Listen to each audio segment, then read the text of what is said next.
की नई नई शादी हुई और थोड़ी भैया गवार टाइप के थे और शादी भगवान की कृपा से सिटी में हो गई। और जब सिटी में जाओ तो फिर जलवायु कुछ अलग होता है कि नहीं। अब भैया पहली बार अपनी ससुराल जा रहे थे तो बड़े कायदे के साथ सूट बूट पहना और बढ़िया इत्र सेंट वेंट लगा के बढ़िया तैयार हुए गजब के।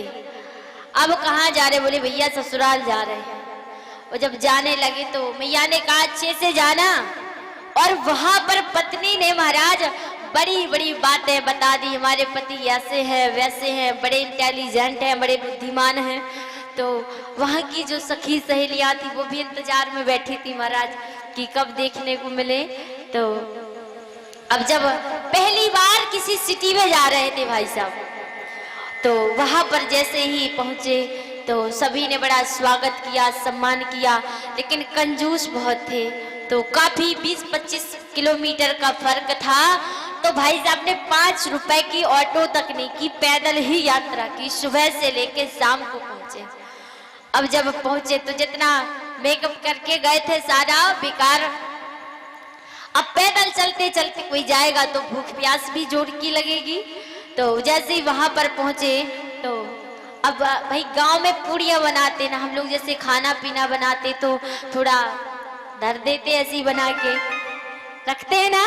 तो बोले महाराज, और सिटी में जब खाना बनाते तो बड़े कायदे के साथ थोड़ा पूड़ियां भी छोटी छोटी बना के रखते। तो भाई साहब जैसे ही वहां पर पहुंचे तो स्वागत किया, सम्मान किया, बिठाया। अब भाई साहब को तो ये पड़ी थी कि कब बस खाना की। तो उतने में ही पत्नी एक साली आई और उसने बढ़िया कहा जीजा जी आप बैठिए भोजन करिए। तो बैठे। और भी मोहल्ले की वैसे भी ये आदत होती है कि जब पहली बार कोई आता है देखने के तो फिर तमाशे लगते, माताओं की तो ये आदत होती है। शादी में कुछ नहीं देखती, खाना पीना दुनियादारी, बस एक ही चीज, अब वो आप जानती हैं। तो अब महाराज जब वहां पर पहुंचे तो जैसे ही भोजन के लिए भाई साहब बैठे तो तुरंत, अब पूरी छोटी छोटी थी तो क्या किया, एक पूरी को उठाया और उसमें साग भरा पूरा खा गए। अब उसकी पत्नी सामने देख रही थी, ससुर भी सामने ही बैठा था। तो महाराज ससुर को ये समझ नहीं आ रहा था कि ये मेरा दामाद क्या कर रहा है। तो उसकी जो पत्नी थी उसको थोड़ा बुरा लगा कि बताओ एक एक पूरी एक बार में खा रहे हैं, इतने भूखे हैं। तो उसने बाहर से दूर से संकेत किया, उंगली 2 उठाई गवार पति को देख, एक एक पूरी के कौर दुई करे जा। तो उसने महाराज क्या किया कि 2 उंगली दूर से ही उठा दी कि महाराज मेरे जो पति हैं वो ज्यादा समझदार हैं तो समझ जाएंगे कि एक एक पूरी नहीं खाना, महाराज 2-2 कर लो उसके कौर। तो अब उतने में ही क्या किया, अब उसने ये समझा कि देखो भैया मेरी पत्नी कितनी समझदार है, कितना प्रेम करती है मुझसे, वो जानती है कि मेरा पति इतने दूर से पैदल चल के आया है, इसलिए एक एक पूरी में काम नहीं बनेगा तो 2-2 पूरी खाओ। तो महाराज वो करता क्या, एक पूरी उठाया, उसमें साग भरा, फिर ऊपर से दूसरी को रखा, वो खा गया। अब पत्नी ने देखा, बोले महाराज मेरे तो कर्म ही फूट गए। अब उसने कहा, अब उसने विचार किया कि महाराज ये तो मेरी हर तरीके से बिगाड़े दे रहा।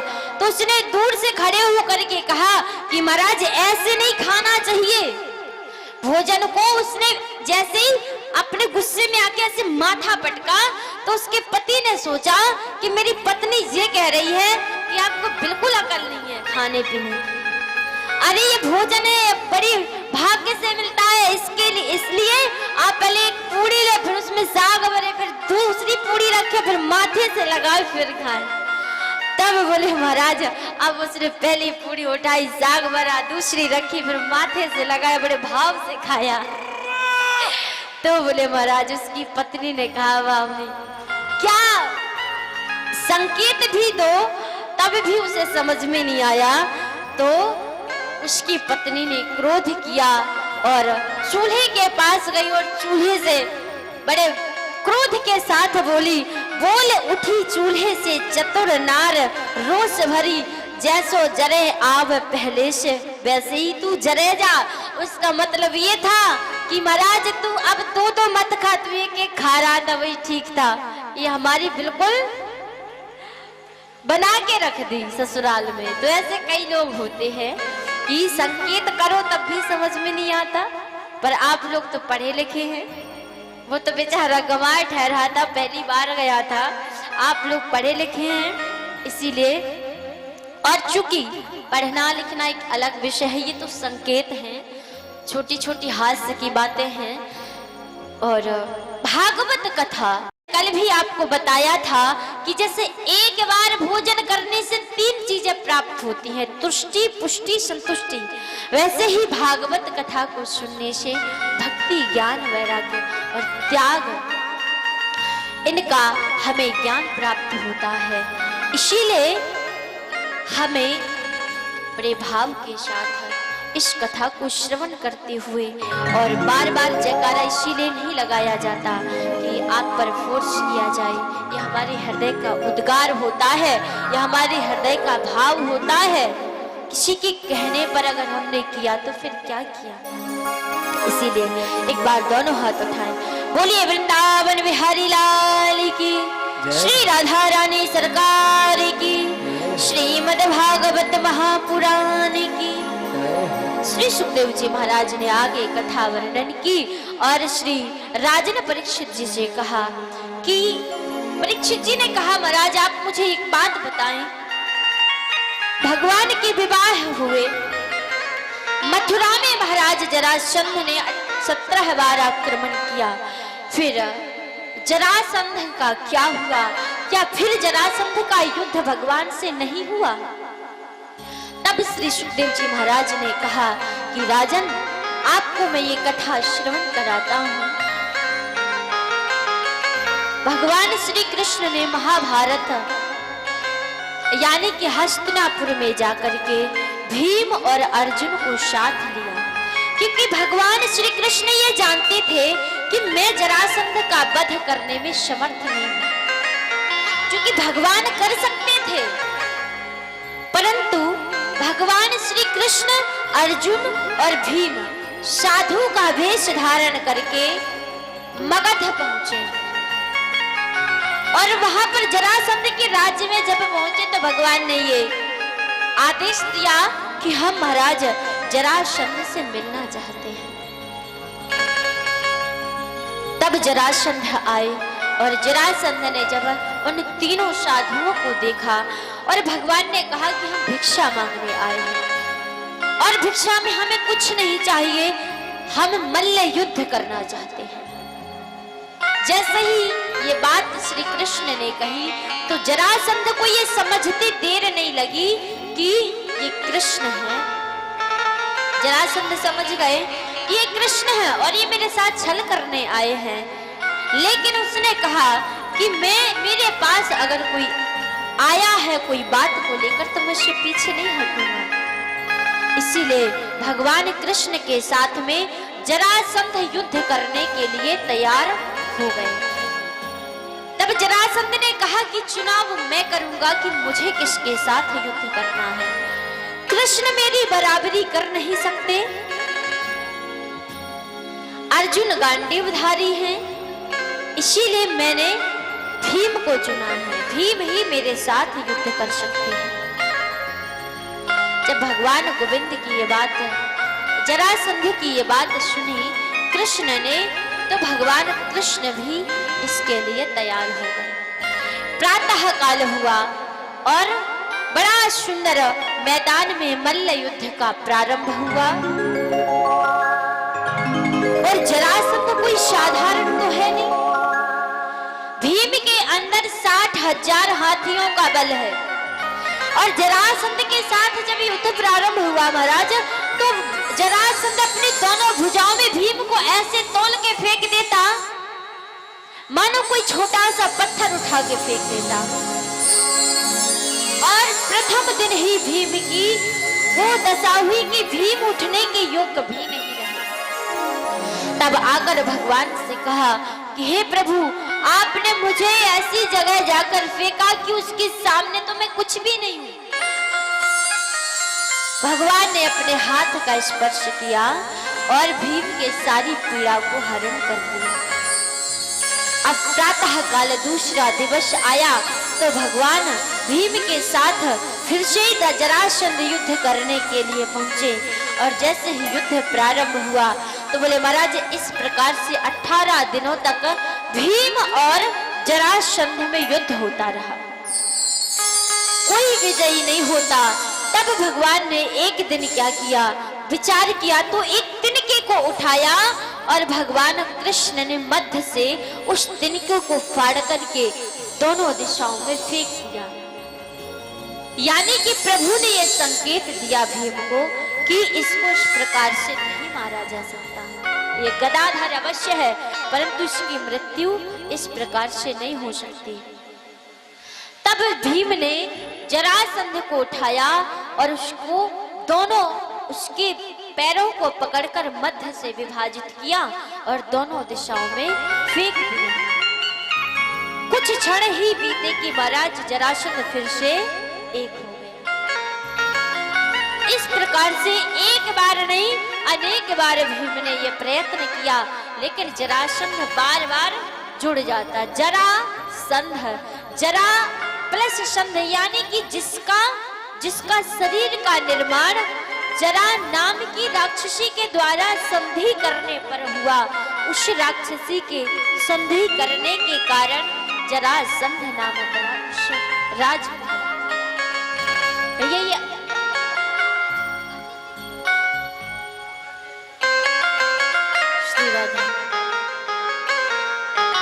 एक दिन हुआ क्या कि मगध नरेश राजा की 2 पत्नियां थी और उस राजा जिसका नाम था बृहद्रथ, राजा निसंतान थे। तो उन्होंने एक दिन एक साधु की शरण ग्रहण की और उन्होंने उस साधु से कहा कि मैंने एक नहीं 2 विवाह किए फिर भी मैंने संतान हूं महाराज, इसीलिए आप कुछ ऐसा उपाय कीजिए जिससे मुझे संतान हो।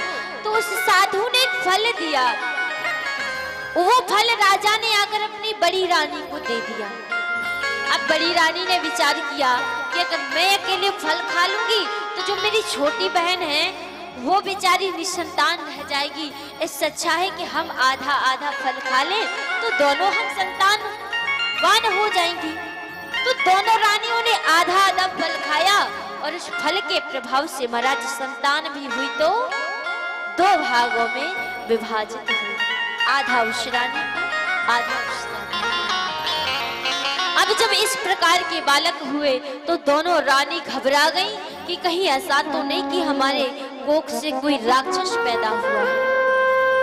तो उन दोनों रानियों ने गुप्त रूप से उस संतान को जंगलों में अपने दूतों के द्वारा फेंक दिया।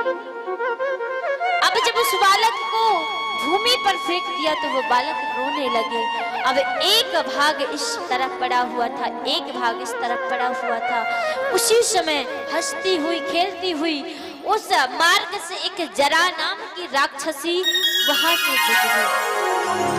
उस राक्षसी ने देखा कि किसी बालक की ध्वनि रोने की सुनाई पड़ रही है तो उसने जाकर पास में नजदीक से देखा तो बड़े छोटे छोटे मासूम बालक पड़े हुए थे। तो उस राक्षसी ने खेल ही खेल में उस बालकों को उठाया और आपस में जोड़कर उसको जोड़ दिया और वहीं पर लिटाकर उस बालक को चले गए। कुछ समय पश्चात वहां पर कई राज्य से भ्रमण करते हुए कुछ साधु संत निकले तो उनको महाराज इस बालक को देखकर दया आ गई और विचार किया कि महाराज बृहद्रथ अभी तक निसंतान है, इसीलिए ये बालक कहीं ऐसा तो नहीं कि महाराज ये उन्हीं के लिए इस बालक का जन्म हुआ हो, इसीलिए क्यों ना हो इस बालक को महाराज को सौंप दिया जाए। और आज वही बालक जरासंध के रूप में मगध का राजा बन बैठा है। लेकिन भीम ने जब उस बालक को बार बार मध्य से विभाजित किया फिर भी वह उस जरा नाम की राक्षसी की अमृत के कारण वह बालक मृत्यु को प्राप्त नहीं हुआ। तब भगवान गोविंद ने एक तिनके को उठाया और उसको विपरीत दिशाओं में फेंका और इस प्रकार से भीम ने उस जरासंध को मध्य से विभाजित करके अलग अलग दिशाओं में फेंका, यानी कि विपरीत दिशाओं में फेंका, जिसके कारण उस आतताई का अंत हुआ। बोलिए वृंदावन बिहारी लाल की जय। श्री राधा रानी सरकार की जय। श्रीमद् भागवत महापुराण की जय। इसके बाद भगवान श्री कृष्ण गोविंद ने श्री सुखदेव जी महाराज वर्णन करते हैं कि बड़ा ही सुंदर महाभारत में ये आयोजन हस्तिनापुर में किया गया। युधिष्ठिर ने राजसूय यज्ञ का बड़ा ही सुंदर अनुष्ठान किया। उसमें सभी देवी देवताओं और राजा महाराजाओं को भी आमंत्रित किया गया। कौरव वंशी सभी योद्धाओं को भी आमंत्रित किया गया। उस सभा में शिशुपाल को भी आमंत्रित किया गया। तो समस्त राजा वहां पर पधारे। चूंकि शिशुपाल भगवान कृष्ण से तभी से वैरी हो गया जब रुक्मिणी जी का भगवान ने अपहरण किया। तो उस सभा में द्रौपदी और महाराज युधिष्ठिर जी ने पितामह भीष्म के सामने जाकर ये प्रार्थना की कि हे पितामह, आप बताएं कि हम इतना बड़ा कार्य कर रहे हैं, लेकिन हम इस सभा में प्रथम पूजा का स्थान किसको दें? आपको या कृपाचार्य महाराज को या गुरुवर द्रोणाचार्य जी? तीन ही विभूतियां ऐसी हैं जिनको हम प्रथम पूजा का स्थान दे सकते हैं। चूंकि पितामह भीष्म ये बात जानते थे, पितामह भीष्म अपना इष्ट मानते थे भगवान कृष्ण। भले वो कौरवों की तरफ से युद्ध कर रहे थे, लेकिन पितामह भीष्म ये जानते थे कि विजय पांडवों की ही होगी। और पितामह भीष्म ने कहा कि जिस सभा में भगवान गोविंद हो, साक्षात नारायण हो, वहां पर हम जैसे इंसानों की पूजा करने से कोई फायदा नहीं। इसलिए युधिष्ठिर, तुम अगर प्रथम पूजा में पूजा करना चाहते हो तो कृष्ण की कीजिएगा। और जैसे ही भगवान कृष्ण की पूजा करने के लिए जल पात्र को और थाल को आगे बढ़ाया द्रौपदी और युधिष्ठिर जी महाराज ने, उसी समय सभा में जो शिशुपाल बैठा था उससे कृष्ण का ये सम्मान सहन नहीं हुआ, बर्दाश्त नहीं हुआ और भगवान कृष्ण को गालियां देना प्रारंभ कर दिया। एक बार नहीं, दो बार नहीं महाराज, भगवान श्री कृष्ण ने शिशुपाल की मां को ये वचन दिया था कि मैं शिशुपाल की 100 गालियां, 100 अपराध भी माफ कर सकता हूं। शिशुपाल का जब जन्म हुआ तो शिशुपाल एक अद्भुत बालक के रूप में जन्म हुआ उसका, जिसके 3 नेत्र और 4 हाथ थे। उस बालक को जब देखा तो माँ ने, ये श्रुतश्रुवा उसका नाम था, उसने ये विचार किया कि महाराज मैं इस बालक को अपने पास नहीं रखूंगी, इसको मैं किसी नदी या तालाब में विसर्जित कर दूंगी, कहीं ये दैत्य तो नहीं है। तब उसी समय आकाशवाणी हुई कि महारानी इस बालक का त्याग मत करो, क्योंकि ये परम बलशाली बालक है और आपको जिस व्यक्ति के हाथ में जाने पर इसका 1 नेत्र और 2 हाथ लुप्त हो जाएंगे, उसी के द्वारा आपके पुत्र का वध किया जाएगा। श्रुतश्रुवा ने जब ये श्रवण किया तो वो दुखी हुई, लेकिन मेरा बालक परम बलशाली है, महाभट योद्धा है, इस बात का विचार करके उसने सभी अपने सगे संबंधियों को आमंत्रित किया और सभी की गोद में उस बालक को दिया। पर किसी की गोद में जाने पर उस बालक का एक नेत्र दो हाथ लुप्त नहीं हुए। एक दिन भगवान कृष्ण अपनी बुआ श्रुतश्रवा के पास गए और भगवान श्री कृष्ण ने पालने में देखा छोटा सा बालक झूला झूल रहा था, पालने में आनंद ले रहा था। तो भगवान कृष्ण ने, चूंकि बुआ का लड़का भाई के समान होता है, तो भगवान ने अपना भाई समझ करके अपने हाथ में जैसे ही उठाया तो उस बालक का एक नेत्र और दो हाथ लुप्त। श्रुतश्रवा ये जानती थी रात्रि का समय हुआ, कृष्ण अपने शयन कक्ष में विश्राम कर रहे थे, तो चरणों के पास श्रुतश्रवा खड़ी थी और आंखों से आंसू टपके तो भगवान के चरण पर। भगवान ने नेत्र खोलकर देखा तो सामने बुआ जी खड़ी हैं। तो भगवान ने पूछा कि आप ये विलाप क्यों कर रही हैं, कि क्या कारण है, आपको क्या कष्ट है? तब उसने कहा कि कृष्ण, मेरे दुख का कारण कुछ और नहीं है, परंतु मैं इस बात का दुख कर रही हूँ कि मेरा कृष्ण इतना दयालु है, दया सागर है, और वो अपने भाई का वध करेगा। अपने भाई को ही आप अपने हाथों से उसको मृत्यु प्रदान कराएंगे। कृष्ण ये आकाशवाणी हुई थी कि जिसके हाथ में जाने पर मेरे पुत्र का एक नेत्र दो हाथ लुप्त हो जाएंगे, उसी के द्वारा मेरे पुत्र का वध होगा। और आज वो कार्य मैंने देखा, इसीलिए मैं तुमसे प्रार्थना करती हूँ कि अपने भाई को मत मारो।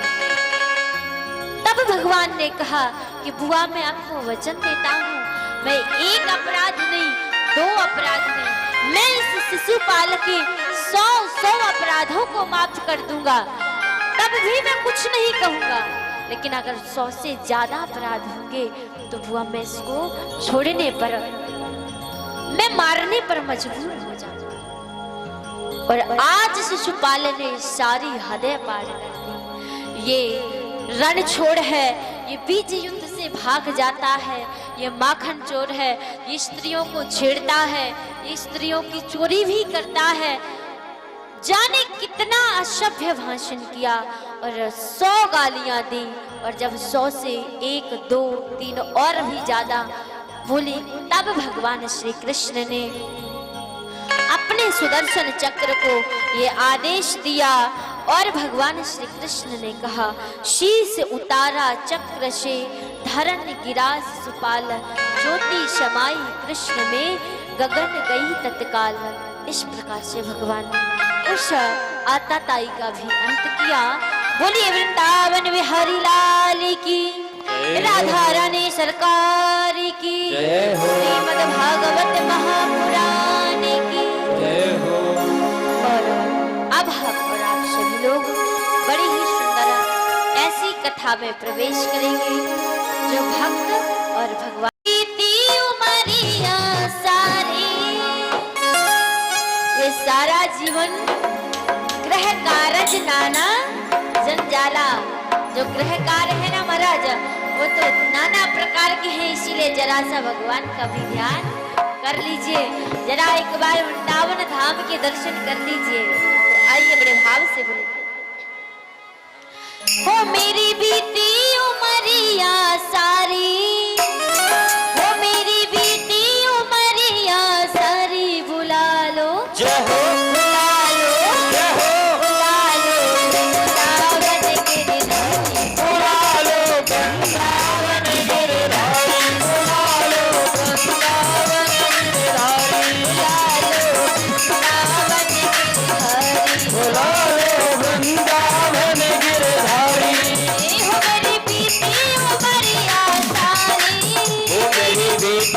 Maria